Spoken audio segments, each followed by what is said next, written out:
আরে সুজয় দাদা, কি করছো? এই তো ভাই, কাজ করছি। হ্যাঁ দাদা, তোমার আখ তো এবারে অনেক ভালো হয়েছে গো।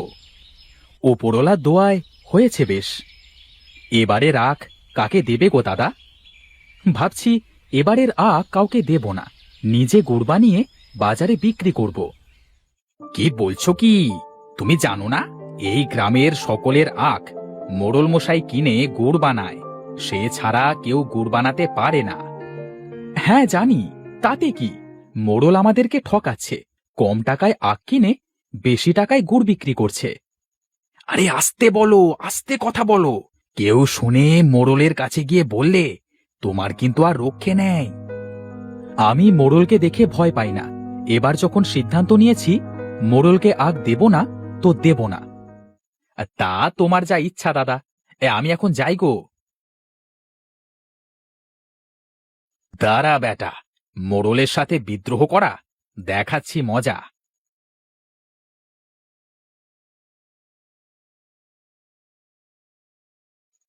আরে যদু যে, আয় আয়। তা কেমন আছিস বল? এই আপনার দয়ায় ভালোই আছি মোড়ল মশাই। তা কি মনে করে এই সময়?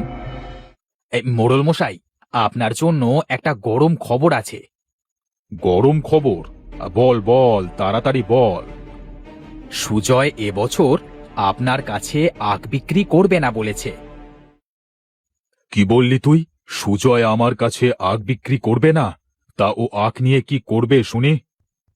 এবছর নাকি ও নিজে আখের গুড় বানিয়ে বিক্রি করবে। হ্যাঁ? আমি থাকতে এটা হতে পারে? তুই ভাবলি কেমন করে? এই গ্রামে যদি কেউ গুড় তৈরি করে, সেটা হলাম আমি। আমার হুকুম ছাড়া কেউ যদি গুড় তৈরি করতে যায়, তাহলে তার অবস্থা ভয়ানক হবে।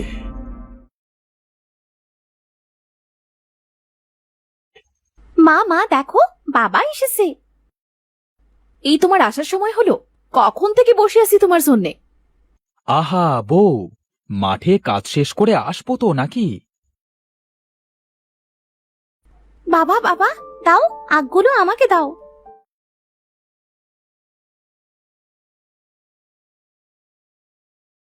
এ কি মোড়ল মশাই, আপনি?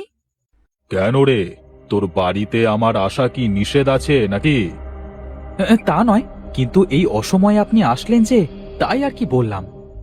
তোর জমির পাশ দিয়ে যাচ্ছিলাম, তা দেখলাম কি এবারে মাঠের সেরা আখ তোর খেতে হয়েছে। তা হয়েছে। তা কত টাকা নিবি? সব আখ আমি কিনবো। আমি তো আমার আখ বিক্রি করব না। হাই, আখ বিক্রি করবি না মানে? তুই কি ভুলে গেছিস কার সাথে কথা বলছিস? রাকেশ, চুপ কর। দেখছিস না আমি কথা বলছি? সুজয়, তোকে বলছি, ভালোই ভালোই কিছু টাকা দিয়ে দিচ্ছি, আখগুলো আমাকে দিয়ে দে। না হলে কিন্তু তুই তোর আখও পাবি না, আবার টাকাও পাবি না। আমি বলছি তো, আমি আপনার কাছে এবারে আখ বিক্রি করব না। তাহলে কেন আপনি জোর করছেন? আর আপনি যা পারেন করেন, আমি আর আপনাকে দেখে ভয় পাই না। মোড়ল মশাই, একবার বলেন, ব্যাটার খেল এখানে খতম করে দিই। সব সময় এত মারামারি করবার চিন্তা ভাবনা করিস কেন? চল, এখন আগ দেবে না তো কি হয়েছে, দেখবি ঠিক পরে গিয়ে নিজে আগ দিয়ে আসবে।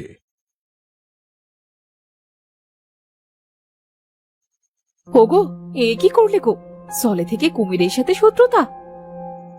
বউ, তুমি চিন্তা করো না তো। দেখবে ওই শয়তান মোড়ল আমার কোনো ক্ষতি করতে পারবে না। ওরা যদি তোমার কোনো ক্ষতি করে ফেলে? মোড়লের এত সাহস নেই আমার ক্ষতি করবে। চলো তো বউ, চলো, ভাত খেতে দেবে।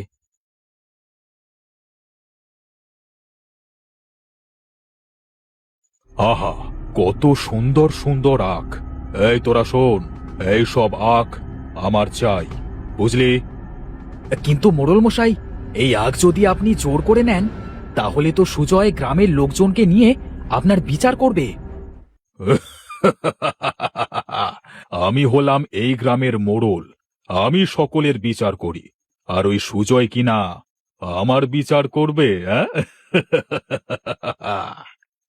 তাহলে এমন একটা বুদ্ধি করেন যাতে সাপও মরে, লাঠিও যেন না ভাঙে। আমার কাছে খবর আছে, কাল সুজয় আখ কাটবে। কাল রাতে সব আখগুলো পচা পানিতে ফেলে দিবি, যেন কেউ না দেখে। ঠিক আছে মোড়ল মশাই।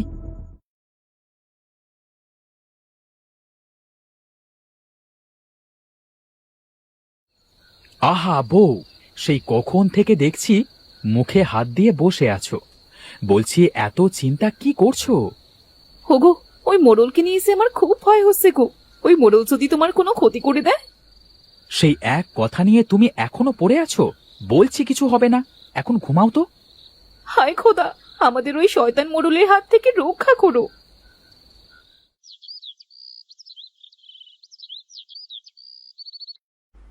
এই শোনো সবাই, আজ কিন্তু সব আখ কেটে ফেলতে হবে। আজ আখ থেকে রস বের করে গুড় বানানোর কাজে লেগে যাব। ঠিক আছে সুজয় দাদা।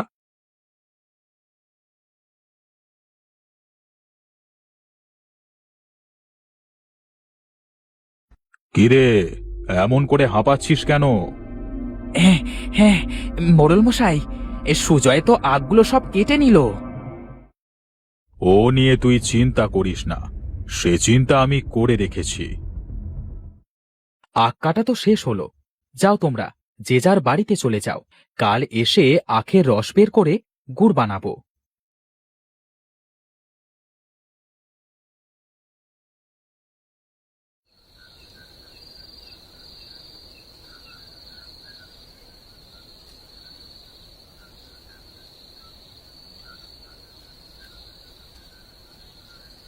এই চল, আমাদের কাজ শেষ, মোড়লকে গিয়ে খবরটা দিই।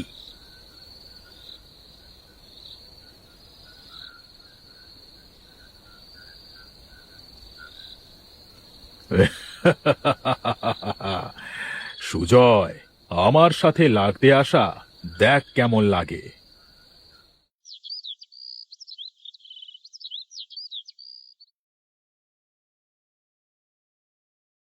হে কি, আমার জমির সব আখ কোথায় গেল? হায় হায়, তাহলে কি আমার সব আখ মোড়ল মশাই চুরি করে নিল? না, আমি মোড়লকে ছাড়ব না, এর উচিত শিক্ষা আমি দিয়েই ছাড়ব।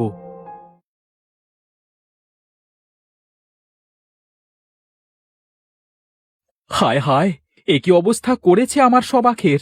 মোড়ল, তুই আমার সব আখ ফেলে দিয়েছিস। দেখ এখন আমি কি করব। এ কি হচ্ছে? পচা পুকুরের জল সব এমন গুড় হয়ে গেল কি করে? ভয় পেও না সুজন, আমি হলাম জাদুর পুকুর। আমার জলে যদি আখ ডুবাও তাহলে সব জল গুড় হয়ে যাবে। আর আমি শুধু সৎ মানুষদেরই সাহায্য করি। চিন্তা করো না, এখান থেকে গুড় নিয়ে তুমি বাজারে বিক্রি করো, তোমার কোনো ক্ষতি হবে না। ধন্যবাদ তোমাকে পুকুর।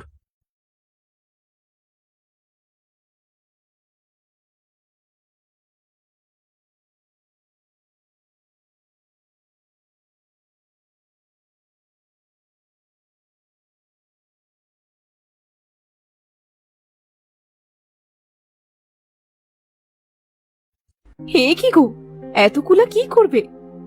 গুড় তুলবো, গুড়। গুড় তুলবে? এত তাড়াতাড়ি গুড় বানানো হয়ে গেছে? আমার সাথে চলো, দেখবে জাদু।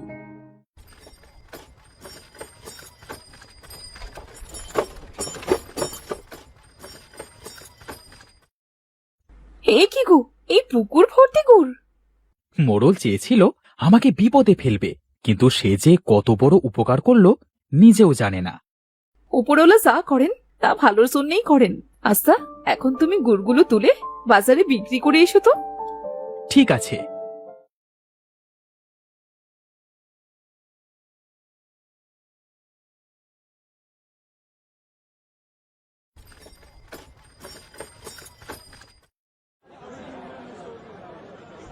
এ কি, সুজয় গুড় বিক্রি করছে?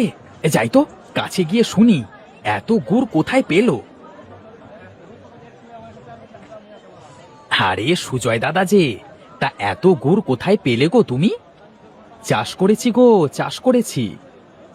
কিন্তু তোমার জমিতে তো দেখলাম একটাও আখ নাই, তাহলে এত গুড় কোথায় পেলে? পচা পুকুরে গুড় চাষ করেছি আমি।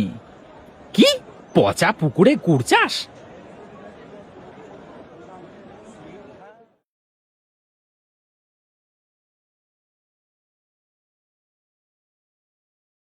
কি বলছিস কি? পচা পুকুরে গুড় চাষ? হ্যাঁ, আমি ঠিকই বলছি, নিজের কানে শুনে আসলাম। তাহলে চল তো গিয়ে দেখি ব্যাপারটা কি।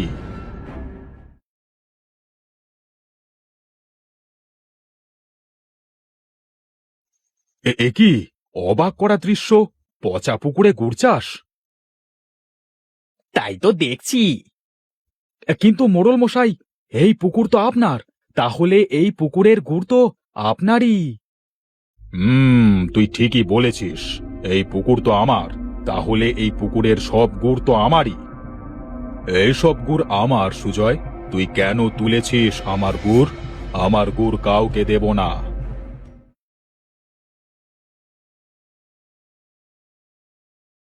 এই, আমাকে কেউ বাঁচা, বাঁচা! আমি মরে গেলাম রে, কেউ আমাকে ধর! ও বাবারে! ওরে বাবা রে, ভূত ভূত, পালা পালা! এই, তোরা আমাকে এখানে ফেলে রেখে কোথায় যাচ্ছিস? আমাকে নিয়ে যা, নিয়ে যা বলছি। তোর পাপের খরা পূর্ণ হয়েছে মোড়ল। অনেক অন্যায় করেছিস, আজ তোর কোনো ক্ষমা নেই। আমাকে মাফ করে দাও সুজয়, আমাকে মাফ করে দে। আমার ভুল হয়েছে, আমি কথা দিচ্ছি আর অন্যায় করব না কারোর সাথে কোনোদিনও। জাদুর পুকুর, মোড়ল মশাইকে ছেড়ে দাও, ও ওর ভুল বুঝতে পেরেছে। ঠিক আছে, কিন্তু এক শর্ত আছে, এই পুকুরের সব গুড় আজ থেকে সুজয়কে দিয়ে দিতে হবে। ঠিক আছে, আমি তোমার সব শর্ত মেনে নিলাম। পুকুর মোড়লকে ছেড়ে দেয়, আর মোড়ল সেখান থেকে পালিয়ে যায়। এরপর থেকে পচা পুকুরের গুড় নিয়ে সুজয় বাজারে বিক্রি করে ধনী হয়ে যায়, আর গ্রামের মানুষদের সাহায্য করতে শুরু করে।